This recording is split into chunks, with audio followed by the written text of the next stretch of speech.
Je m'appelle Michael et je n'aurais jamais imaginé écrire ceci, mais après ce que j'ai vécu, je sais que je n'ai pas le choix. Par une froide soirée de février 2025, ma vie a changé pour toujours. Je rentrais chez moi en voiture après le travail lorsqu'un camion a fait une embardée dans ma voie. L'impact a été instantané et tout est devenu sombre. La prochaine chose que je savais, c'est que je flottais au-dessus de mon corps, regardant le chaos se dérouler en dessous de moi. Ce qui s'est passé ensuite me secoue encore profondément. Jésus m'a montré une vision de l'avenir de l'Amérique et du rôle de Donald Trump dans celle-ci. Je dois partager ce que j'ai vu avant qu'il ne soit trop tard. C'était le 17 février 2025, un jour comme les autres, sauf que c'était finalement le dernier jour de ma vie. J'avais passé la journée au travail, confronté au stress et au bruit habituel. J'ai travaillé dans le domaine de la finance d'entreprise, de longues heures, des délais serrés, une pression constante. Au moment où j'ai quitté le bureau, il faisait déjà nuit dehors. Les rues étaient glissantes à cause de la pluie et l'air froid rendait ma respiration visible. J'étais fatigué, mais je pensais à ma famille. Ce soir-là, ma femme, Sarah, avait préparé mon repas préféré du poulet et de la purée de pommes de terre et mes deux enfants, Émilie et Josh, attendaient à la maison. Je roulais sur l'autoroute, les lampadaires clignotaient en rythme sur le trottoir mouillé. Je me souviens m'être senti calme pour la première fois ce jour-là. J'ai allumé la radio et me suis adossé au siège. Soudain, tout a changé. Sorti de nulle part, j'ai vu une paire de phares venir vers moi, un camion massif et se déplaçant rapidement. Mon cœur fit un bond. J'ai freiné brusquement, mais c'était trop tard. Le camion a viré dans ma voie et m'a percuté de plein fouet. Le bruit du métal écrasé, du verre brisé et de la force de l'impact a fait tourner ma voiture. Pendant une fraction de seconde, je me souviens avoir ressenti une douleur vive et intense, puis plus rien. L'obscurité, le silence. Mais ensuite, j'étais réveillé. Mais pas dans mon corps. Je flottais au-dessus de la scène, regardant tout se passer en temps réel. Mon corps était affalé sur le volant, du sang coulait sur mon visage. Ma voiture était en désordre. Je pouvais voir des gens courir vers moi, certains criant. J'ai vu les ambulanciers arriver et me sortir de l'épave. Mon cœur ne battait plus. L'un des ambulanciers a commencé des compressions thoraciques. Je pouvais voir le désespoir sur son visage, mais je n'avais pas peur. En fait, je me sentais étrangement calme, détaché. Il n'y avait ni douleur, ni peur. J'étais conscient de tout ce qui se passait autour de moi, mais je n'y étais plus connecté. Je me souviens m'être demandé pourquoi je n'avais pas peur, pourquoi je ne paniquais pas. C'est alors que la lumière est apparue. Une douce lueur dorée au loin. Au début, c'était modeste, mais cela a rapidement pris de l'ampleur. J'étais attiré vers cela. Je n'ai pas résisté. Je ne pouvais pas. C'était chaleureux, accueillant et rempli de paix. J'ai dérivé vers lui, le bruit de la scène en dessous de moi s'estompant à l'arrière-plan. Je me souviens avoir pensé, alors, c'est ça, mourir. Je n'avais pas l'impression de mourir, en fait, je me sentais plus vivant que jamais. La lumière m'entourait, douce et éclatante. J'ai dérivé vers le haut, plus loin de la scène de l'accident. Je pouvais encore voir les ambulanciers travailler sur mon corps, mais c'était comme regarder un film à distance. Je savais ce qui se passait, mais cela ne m'inquiétait pas. À mesure que je flottais plus haut, la lumière devenait plus brillante. Ce n'était ni dur ni aveuglant. C'était pur et vivant. Je ne marchais pas vers lui, j'étais tiré, mais pas par la force. C'était comme si la lumière m'appelait et que je répondais. La paix que je ressentais était écrasante. Chaque inquiétude, chaque peur, chaque regret que j'avais ressenti a disparu. Je me sentais en apesanteur. Puis, j'ai entendu une voix forte et calme. Michael. Ce n'était pas bruyant, mais cela vibrait dans tout mon être. Je me suis tourné vers la source de la voix, et soudain, je n'étais plus seul. Une silhouette s'avança à travers la lumière. Au début, Je ne pouvais pas voir son visage parce que la luminosité était trop intense, mais j'ai immédiatement su de qui il s'agissait. C'était Jésus. Mon âme l'a reconnu avant que mon esprit puisse le comprendre. Il s'est approché et je l'ai vu clairement. Ses yeux étaient profonds et pleins d'amour. Son visage était fort mais doux. Il était vêtu de blanc et la lumière rayonnait de lui. Sa présence m'a rempli à la fois de paix et de respect.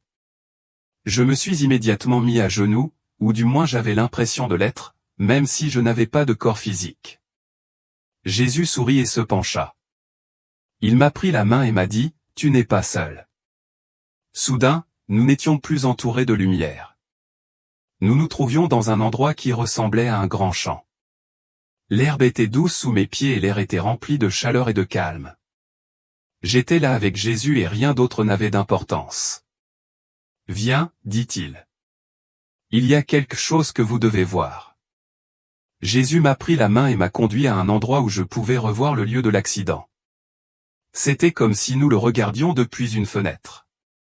Les ambulanciers travaillaient toujours sur mon corps. Ils avaient connecté des fils à ma poitrine et l'un d'eux s'apprêtait à utiliser un défibrillateur. J'ai vu les ambulanciers me choquer la poitrine. Mon corps a convulsé, mais rien ne s'est passé. Le jeune ambulancier aux cheveux bruns et aux mains tremblantes joignit les mains et commença à prier. « Il ne respire pas, dit quelqu'un. »« Continuez d'essayer, » cria une autre voix. Jésus se tenait à côté de moi, sa main posée sur mon épaule. Il ne semblait pas inquiet. Au bout d'un moment, j'ai entendu le bip long et régulier d'une ligne plate. L'ambulancier baissa la tête, les larmes coulant sur ses joues. « C'est fini » murmure l'un d'eux. Jésus s'est tourné vers moi. « Ce n'est pas fini. » Soudain, nous étions de retour sur le terrain.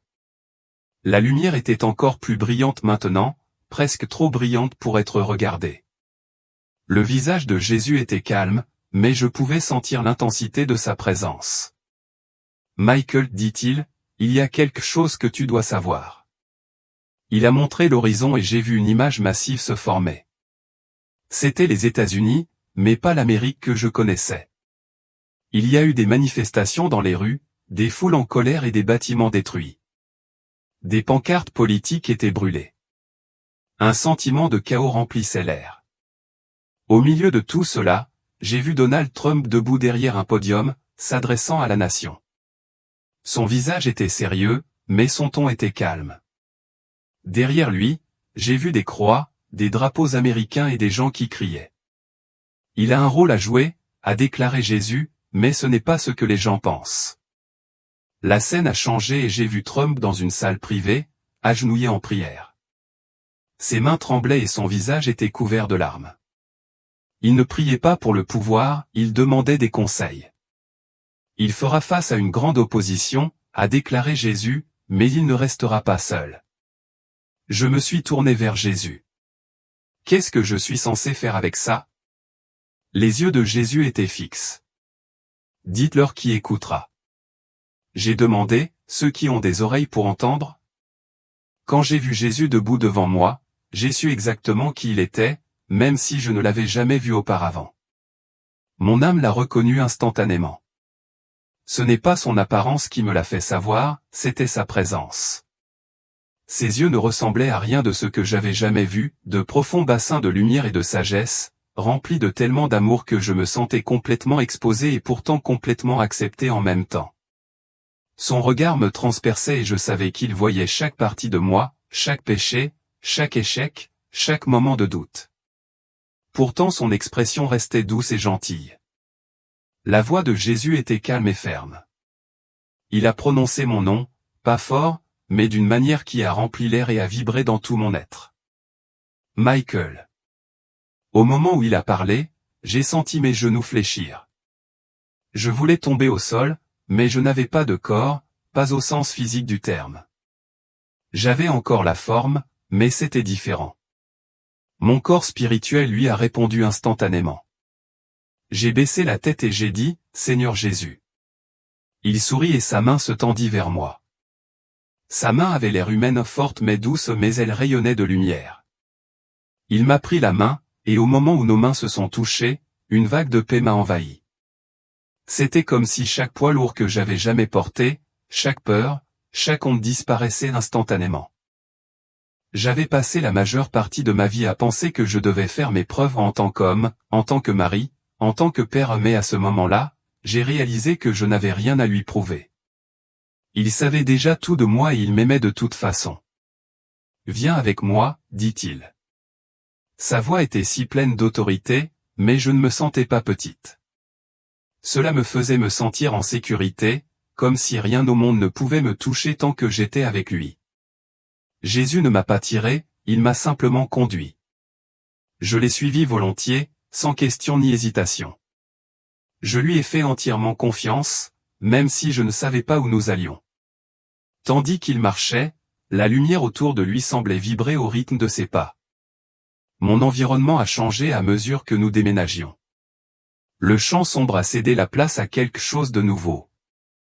Nous marchions vers un grand espace ouvert et, au loin, j'ai vu un immense écran où une fenêtre commençait à se former. Jésus s'est tourné vers moi et m'a dit, « Tu dois voir ce qui arrive. » L'écran devant moi a commencé à briller et soudain, j'ai vu des scènes se dérouler comme si j'étais au milieu d'elles. J'ai vu l'Amérique, mais pas l'Amérique que je connaissais. Le ciel était sombre et les rues étaient remplies de monde. Il y a eu des manifestations, des incendies et des débris de verre éparpillés sur le trottoir. Des foules en colère criaient et l'air était rempli de tension. C'est l'Amérique en 2025, a dit Jésus. Au milieu du chaos, j'ai vu le bâtiment du Capitole. Les gens prenaient d'assaut, escaladaient les barricades. La police tentait de les retenir, mais la foule était implacable. Leurs visages étaient tordus par la rage et le désespoir. J'ai entendu des gens scander « Justice, liberté », mais leur voix était remplie de colère et non d'unité. Puis la scène a changé et j'ai vu quelque chose d'étrange, des files de personnes debout devant les machines. Ils scrutaient leurs mains et leurs fronts. Une lumière rouge clignotait à chaque scan. Un homme en costume se tenait à proximité, hochant la tête d'un air approbateur. Il a tenu un micro et a déclaré « C'est l'avenir. C'est ainsi que nous allons de l'avant. Ce n'est pas la paix, c'est le contrôle. » J'ai vu les gens accepter ce nouveau système avec enthousiasme. Certains étaient hésitants au début, mais l'alternative était la famine, l'exclusion et le chaos. J'ai vu des gens se voir refuser l'entrée dans les épiceries et les hôpitaux s'ils ne s'y conformaient pas. Ils n'y ont pas été contraints, ils ont été manipulés. Le message était clair, se conformer ou en subir les conséquences. Mais ce n'est que le début, a dit Jésus. Soudain, la scène changea à nouveau. J'ai vu Donald Trump debout derrière un podium, s'adressant à la nation. Son visage était sérieux et ses yeux étaient fatigués, non pas à cause de la faiblesse mais à cause du poids des responsabilités. Derrière lui se trouvait un grand drapeau américain et une croix. Il se trouvera à la croisée des chemins, a dit Jésus. Ces décisions affecteront l'avenir de cette nation. Trump a levé la main et la foule s'est calmée. Son discours n'était pas politique, c'était spirituel. Il appelait les gens à revenir à Dieu, à se détourner de la peur et de la division. Mais la foule était divisée. Certains applaudissaient, d'autres criaient de rage. J'ai vu des dirigeants politiques en arrière-plan, certains hochant la tête en signe d'accord, d'autres secouant la tête en signe de colère. Ensuite, j'ai vu Trump seul dans une pièce, agenouillé. Ses mains tremblaient et son visage était mouillé de larmes. Il priait, demandant de la force à Dieu. Derrière lui, j'ai vu des ombres se former, des silhouettes qui semblaient humaines mais rayonnaient d'obscurité. Il fera face à une grande opposition, dit Jésus, mais je l'ai désigné pour cette fois. J'ai vu Trump se lever, l'expression résolue. L'opposition grandissait, mais il ne reculait pas. Il ne se présentait pas seulement en tant que personnalité politique mais aussi en tant que chef spirituel. J'ai vu des gens se rassembler autour de lui, des pasteurs, des croyants, des citoyens ordinaires priant pour lui. La lumière commença à briller autour d'eux. Il n'est pas parfait, a dit Jésus, mais je l'ai choisi dans un but précis. La scène a changé et j'ai vu l'Amérique divisée en deux. D'un côté, des gens brandissaient des pancartes et scandaient des slogans en faveur de l'égalité et de la justice, mais il y avait de la violence dans leurs yeux. De l'autre côté se trouvaient des gens tenant des croix et des Bibles, agenouillés en prière. La nation sera divisée, a déclaré Jésus, non pas sur la race ou sur la politique, mais sur la vérité. J'ai vu des églises, certains étaient remplis de gens adorant et priant, tandis que d'autres étaient vides, leurs portes verrouillées. Certains pasteurs ont courageusement appelé les gens à la repentance. D'autres ont cédé à la pression sociale et ont accepté le nouveau système sans hésitation. Ils diront que c'est un progrès, dit Jésus, mais c'est un piège. J'ai vu des familles divisées sur ces questions, des parents contre leurs enfants, des amis se retournant les uns contre les autres. Les gens étaient terrifiés à l'idée d'être laissés pour compte ou persécutés. Ceux qui restaient fermes dans leur foi étaient ridiculisés, moqués et exclus de la société. J'ai vu des gens entrer dans les cliniques, acceptant volontiers la nouvelle technologie qui promettait la paix et la sécurité. Mais dans les coulisses, j'ai vu des ombres, des esprits sombres qui chuchotaient à leurs oreilles. Ils souriaient lorsque les gens obéissaient, mais leurs yeux étaient froids et calculateurs. L'ennemi ne viendra pas d'abord par la force, a déclaré Jésus. Il viendra avec des promesses de paix, de sécurité et de prospérité. Les croyants qui refusaient d'obtempérer étaient exclus du système. Ils ne pouvaient pas acheter de nourriture ni accéder à des soins médicaux, mais j'ai vu des anges autour d'eux, les protégeant, subvenant à leurs besoins. Leur foi devenait plus forte, alors même que le monde autour d'eux s'effondrait. Mes fidèles ne seront pas abandonnés, a déclaré Jésus. Je serai avec eux pendant la tempête. La scène devant moi a encore changé. J'ai vu les États-Unis sombrer dans un état de chaos et de confusion. Les villes brûlaient et les rues étaient remplies de gens effrayés. Il y a eu des pénuries alimentaires, des pannes de courant et des institutions financières qui se sont effondrées. Les gens faisaient la queue devant les épiceries et les stations-service, mais les stocks étaient limités. La violence a éclaté dans les rues alors que des gens désespérés se battaient pour obtenir toutes les ressources qu'ils pouvaient trouver. Les policiers se tenaient au bord de la foule, mais ils semblaient impuissants, dépassés par l'ampleur du désordre. J'ai vu des dirigeants en costume sombre, debout dans une grande salle de conférence, parlant dans des microphones. Leurs visages étaient sérieux, mais leurs yeux étaient froids et calculateurs. J'ai entendu l'un d'eux dire, « Nous avons une solution, un nouveau système, une meilleure façon de ramener l'ordre dans notre pays. » Les autres acquiescèrent. Les écrans de télévision et les smartphones ont commencé à afficher un message unifié, « Pour rétablir l'ordre, vous devez vous conformer. » J'ai vu des gens se regarder nerveusement, incertains mais craignant d'être laissés pour compte. Ensuite, j'ai vu un homme debout sur un podium, quelqu'un que je n'ai pas reconnu. Il avait un ton calme et persuasif. « C'est la seule façon d'avancer », a-t-il déclaré. « Faites confiance au système. Nous prendrons soin de vous. » J'ai vu des millions de personnes commencer à s'inscrire au nouveau système. Il a été positionné comme une mesure de sécurité, un moyen de garantir que les gens puissent accéder à leur argent, à leurs soins de santé et à leurs prestations sociales. On l'appelait une identité numérique unifiée, une petite puce implantée sous la peau de la main ou du front. Sans cela, les gens ne pourraient pas accéder à leur compte bancaire, acheter de la nourriture ou recevoir des soins médicaux.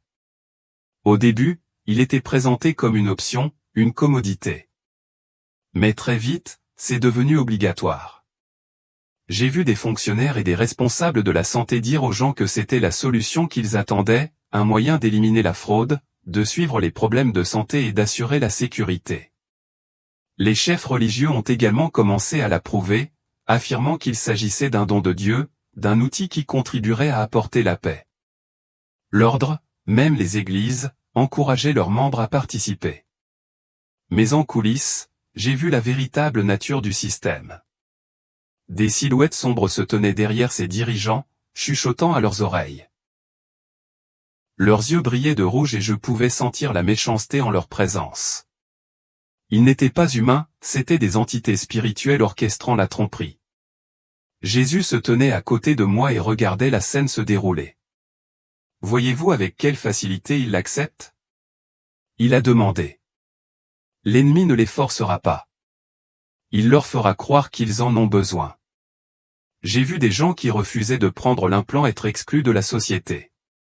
Ils ne pouvaient pas acheter de nourriture ni d'essence, ni consulter un médecin, ni voyager. Ils ont été qualifiés d'extrémistes et de fauteurs de troubles. Les familles étaient divisées, les voisins se dressaient les uns contre les autres. Les enfants étaient encouragés à dénoncer leurs parents s'ils refusaient d'obtempérer. La voix de Jésus était lourde de tristesse. C'est ainsi que fonctionne l'ennemi, non pas par la violence au début, mais par la peur et le besoin. Ils échangeront leur liberté contre la sécurité, et ils ne réaliseront même pas ce qu'ils ont perdu avant qu'il ne soit trop tard. Soudain, je me trouvais dans un immense bâtiment gouvernemental. C'était élégant et froid. Les sols et les murs étaient gris métallisés et l'éclairage était tamisé. Les gens faisaient la queue, attendant de s'approcher des stands tenus par des hommes et des femmes en uniforme sombre. De grands écrans accrochés au mur affichaient des messages en caractères gras, la sécurité par l'unité, et rejoignez le futur. J'ai vu les gens s'avancer, placer leurs mains sur un scanner et une petite lumière clignoter sous leur peau. Un feu vert signifiait qu'ils étaient approuvés, un feu rouge signifiait qu'ils avaient besoin d'une évaluation plus approfondie. J'ai vu une jeune mère tenant son enfant. Le scanner a émis un bip rouge et les agents de sécurité sont intervenus immédiatement, l'escortant et son enfant. Elle les a suppliés d'arrêter, mais ils l'ont ignoré. C'est là la marque, dit Jésus. Pas forcé sous la menace d'une arme, mais par manipulation et contrôle. La puce permettait aux gens de faire des achats, d'entrer dans les bâtiments gouvernementaux, d'accéder à leurs soins de santé et même de recevoir des communications numériques directement dans leur esprit. Elle a été présentée comme un moyen d'améliorer la vie humaine, augmentation de l'intelligence, meilleure mémoire, amélioration de la santé physique. Mais je pouvais voir l'impact spirituel que cela avait sur les gens. Ceux qui acceptèrent la marque commencèrent à changer. Leurs yeux sont devenus froids et sans émotion. Leurs conversations semblaient répétées, leurs réponses automatiques. Ils ne pensaient plus par eux-mêmes. Ils étaient guidés par le système. La puce influençait leurs émotions et leurs décisions. J'ai vu des églises où des pasteurs se tenaient à la chair et disaient, « Ce n'est pas la marque de la bête. Dieu ne nous laisserait pas tromper. » Ils ont cité les Écritures hors de leur contexte, en déformant leur sens pour justifier ce qui se passait. Les congrégations ont applaudi et acclamé, remerciant Dieu pour les progrès. J'ai vu des enfants recevoir les implants dans les écoles. Les enseignants ont expliqué qu'il s'agissait d'une étape nécessaire pour faire partie d'une société unifiée. On apprenait aux enfants à dépendre du système pour obtenir des réponses plutôt que de la prière ou des Écritures. L'expression de Jésus était pleine de tristesse. C'est pourquoi j'ai dit que même les élus seraient trompés, si cela était possible. L'ennemi le présentera comme un progrès, mais cela conduira à la mort spirituelle. Ceux qui refusaient la marque étaient contraints de rester dans l'ombre. Ils ne pouvaient ni travailler ni participer à l'économie. Beaucoup ont été arrêtés pour instabilité sociale. J'ai vu certains d'entre eux être battus et traînés dans des fourgons. Leur visage était meurtri, mais leurs yeux étaient pleins de paix. Ils savaient qu'ils avaient fait le bon choix. On ne peut pas les forcer à l'accepter, a déclaré Jésus, mais beaucoup céderont, non pas parce qu'ils y sont forcés, mais parce qu'ils ont été trompés. J'ai vu des dirigeants de différents pays réunis autour d'une grande table. Des drapeaux du monde entier étaient déployés derrière eux. Un homme se tenait au centre de la pièce, grand, avec une voix douce et une apparence polie. Il sourit en parlant. Ses propos étaient mesurés et convaincants. Nous avons une solution aux problèmes du monde, a-t-il déclaré. Nous pouvons nous unir sous un seul système, un seul gouvernement, une seule monnaie, une seule voix. Les dirigeants acquiescèrent. L'un d'eux a déclaré, si cela signifie la paix, alors nous devons le faire. Jésus s'est penché vers moi. Regardez comment ils font, dit-il. L'homme a poursuivi, nous ne supprimons pas la liberté religieuse. Nous créons simplement l'harmonie. Tous les chemins mènent à la même vérité. Il n'y a plus besoin de division. Les chefs religieux de différentes confessions se sont réunis, se tenant la main. Ils sourirent en répétant les paroles de l'homme. J'ai vu des pasteurs chrétiens se tenir côte à côte avec des dirigeants d'autres religions, répétant « Nous sommes tous un ». Ils ne s'unissent pas sous la vérité, a déclaré Jésus. Ils s'unissent sous la tromperie. J'ai vu des églises changer leurs enseignements. Ils ne parlaient plus de repentance ou de salut. Le message est devenu celui de la tolérance, de l'acceptation et de l'unité. Mais ce n'était pas basé sur la vérité. C'était basé sur un compromis. La foule a applaudi. Les gens se sont embrassés, souriant en répétant le message. Mais derrière la célébration, j'ai vu les ombres grandir. Les esprits de tromperie se tenaient derrière ces dirigeants, se nourrissant de leur influence. Puis j'ai vu un groupe différent, de petits rassemblements de croyants dans les maisons et les sous-sols. Ils lisaient des Bibles usées et priaient avec une intensité calme. Leurs visages étaient fatigués, mais leurs yeux étaient remplis de paix et de certitude.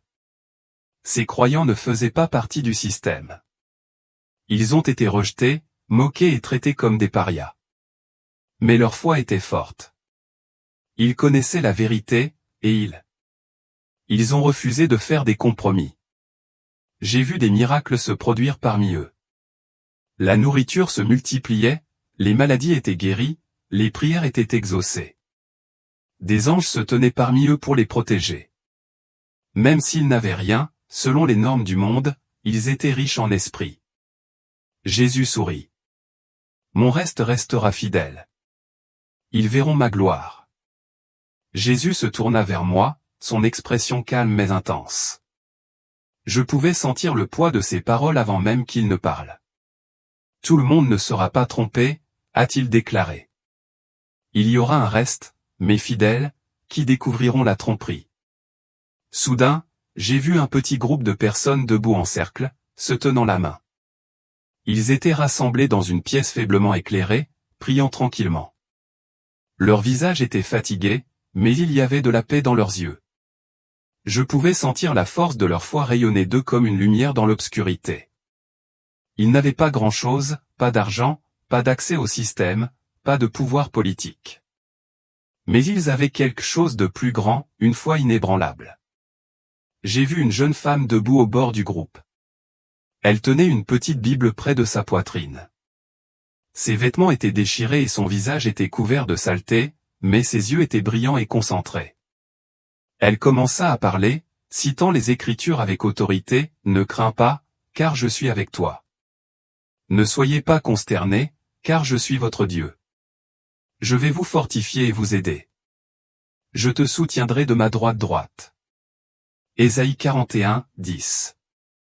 Sa voix était ferme, même si je pouvais voir la peur trembler dans ses mains. Les autres autour d'elle écoutaient attentivement, acquiesçant de la tête en signe d'accord. Jésus parla à nouveau. Ce sont mes fidèles. Ils ne se laisseront pas influencer par la peur ou la tentation. Ils resteront fermes, même si le monde les traite d'imbéciles. J'ai vu comment ces fidèles étaient attaqués de toutes parts. Leurs comptes bancaires ont été gelés, leurs maisons ont été confisquées et leurs enfants n'ont pas été scolarisés. Ils ont été moqués à la télévision et dans la rue. Même certains pasteurs et chefs religieux se sont retournés contre eux, les qualifiant de radicaux et de diviseurs. Malgré tout cela, ils n'ont pas hésité. Ils partageaient de la nourriture et des ressources entre eux. Ils ont prié ensemble et se sont soutenus mutuellement dans les moments les plus difficiles. Quand l'un d'eux tombait malade, les autres se rassemblaient et lui imposaient les mains. J'ai vu la guérison se produire, des miracles réels et indéniables. Les yeux aveugles ont été ouverts, les os brisés ont été restaurés et les maladies ont disparu du jour au lendemain. Le monde ne comprendra pas comment ils survivent, a déclaré Jésus, parce que je serai celui qui les soutiendra. J'ai vu des gens frapper à leur porte, désespérés d'avoir de l'aide. Ceux qui avaient accepté le système commençaient à en voir le côté sombre. Ils se creusaient, les yeux vides et sans émotion. Ils venaient vers les fidèles pour demander de la nourriture et la prière. Les fidèles les ont accueillis, non avec colère ou ressentiment, mais avec amour. Ils ont offert le peu qu'ils avaient, partageant nourriture et prière. Certains de ceux qui sont venus ont été guéris, d'autres ont commencé à trouver la foi. J'ai vu des gens qui s'étaient autrefois moqués d'eux se tenir désormais à leur côté, chantant des hymnes et priant. Je susciterai mon reste, a déclaré Jésus, et il sera un phare dans les ténèbres. J'ai vu des anges monter la garde autour des maisons des fidèles. Des personnages démoniaques planaient à proximité, mais ils ne pouvaient pas franchir le seuil. La lumière jaillissait des fenêtres de ces maisons, repoussant l'obscurité. Jésus s'est tourné vers moi et m'a dit, « Ce sont ceux-là qui connaissent ma voix. Ils résisteront à la tempête. » La vision a encore changé et j'ai vu une énorme tempête se former sur les États-Unis. Des nuages sombres tourbillonnaient, des éclairs crépitaient dans le ciel et le sol sous moi tremblait. Les visages des gens en bas étaient remplis de terreur. Ils couraient vers les refuges gouvernementaux, scrutant leurs mains sur les machines pour y accéder. Les portes s'ouvriraient pour certains mais pas pour d'autres. Ceux qui restaient dehors criaient et frappaient aux portes, mais les gardes à l'intérieur les ignoraient. J'ai vu Trump debout devant une foule nombreuse. Son visage était difficile à lire, sérieux et posé. Il leva la main et la foule se tut. « Ce n'est pas la fin, a-t-il déclaré, mais nous devons choisir maintenant qui nous serviront. » Jésus s'est tourné vers moi. « Il appellera les gens à la repentance, a-t-il déclaré. Certains écouteront, la plupart non. » Puis, la tempête s'est intensifiée. Le sol sous mes pieds a commencé à se fissurer et j'ai vu des villes s'effondrer. Les institutions financières se sont effondrées et les immeubles de grande hauteur se sont effondrés. Le sol tremblait sous les cris des gens tandis que des quartiers entiers étaient engloutis par la terre.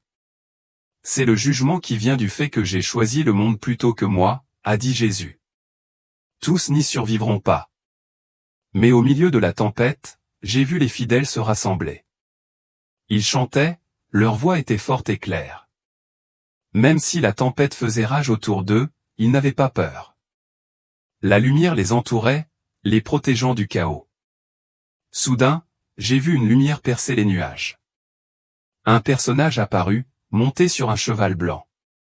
Son visage brillait comme le soleil et ses robes étaient tachées de sang. Il tenait une épée à la main, et derrière lui se trouvaient d'innombrables autres personnes à cheval, vêtues de blanc. Jésus sourit. « J'arrive bientôt. » Je tombai à genoux, submergé par la puissance de sa présence. Le ciel s'ouvrit et le son d'une trompette résonna dans les airs. Les gens criaient et tombaient par terre. Certains couraient vers la lumière, d'autres essayaient de se cacher. « Ceux qui sont à moi se réjouiront, a dit Jésus. Mais ceux qui m'ont rejeté pleureront. » Jésus se tourna vers moi une dernière fois. Ses yeux étaient doux, mais sa voix était claire et autoritaire. « Dites-leur ce que vous avez vu. Dites-leur de se préparer. » La prochaine chose que je savais, c'est que j'étais à bout de souffle. Mes yeux se sont ouverts et je me suis retrouvé allongé dans un lit d'hôpital. Un médecin se tenait au-dessus de moi et j'entendais le bruit des bips des machines. Ma poitrine me faisait mal et ma gorge était sèche. Une infirmière s'est précipitée vers moi en criant « Il est réveillé ». Ma femme Sarah a fait irruption dans la pièce, les yeux gonflés à force de pleurer. Elle m'a attrapé la main et l'a embrassée, les larmes coulant sur ma peau. « Michael, oh mon Dieu, tu es vivant. » J'ai entendu le médecin dire « Nous vous avons perdu pendant 7 minutes, mais vous êtes revenu d'une manière ou d'une autre. » Je voulais leur raconter ce que j'avais vu à propos de Jésus, de la vision, de la tromperie à venir mais ma gorge était trop sèche. Sarah m'a serré dans ses bras et je pouvais la sentir trembler. Au cours des jours suivants, j'ai repris des forces. J'ai raconté à Sarah ce que j'avais vu. Ses yeux s'écarquillèrent à chaque détail, des larmes coulant sur son visage. « Michael, tu dois partager ça, dit-elle. » J'ai commencé à remarquer des signes de ce que Jésus m'avait montré presque immédiatement. Les reportages sur les nouveaux systèmes financiers et la technologie biométrique étaient de plus en plus fréquents. Les hommes politiques et les chefs d'entreprise parlaient de coopération mondiale et d'identification numérique. Cela commençait exactement comme Jésus me l'avait montré. Un soir, j'étais assis sur mon porche et je regardais le coucher du soleil. Ma Bible était ouverte sur mes genoux. J'ai demandé à Dieu, pourquoi moi? J'ai entendu la voix de Jésus, claire comme le jour, parce que vous parlerez et que certains écouteront. Donc, je partage ceci maintenant parce que le temps presse. La tromperie est déjà en train de se dérouler. Beaucoup l'accepteront volontiers, pensant que c'est un progrès, mais c'est un piège. Les fidèles seront testés. Certains tomberont, mais ceux qui resteront fermes verront sa gloire.